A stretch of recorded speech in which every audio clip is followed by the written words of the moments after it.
In this tutorial, I will show you how to create a lanyard mockup in Canva. First, open Canva in your browser and log into your account. If you do not have an account yet, you can create one for free. Once you are on the Canva homepage, click Create a Design in the top right corner. Next, choose Custom Size so you can create the correct shape for the lanyard.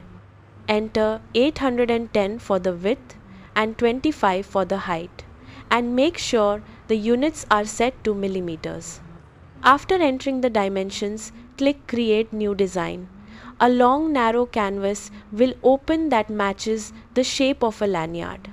Now begin designing the lanyard. You can add a background color by selecting the canvas and choosing a color from the toolbar.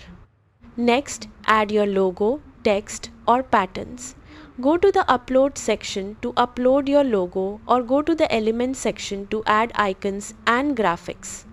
Place your design elements along the center of the strip so they remain visible when the lanyard is worn.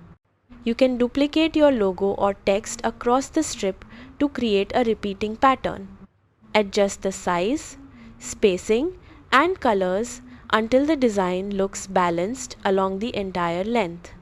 Take a moment to review the layout and make sure the design fills the full strip of the canvas. When your lanyard mockup design is ready, click Share in the top right corner and select Download. Choose PNG if you want a high quality image, or PDF if you plan to print the lanyard design.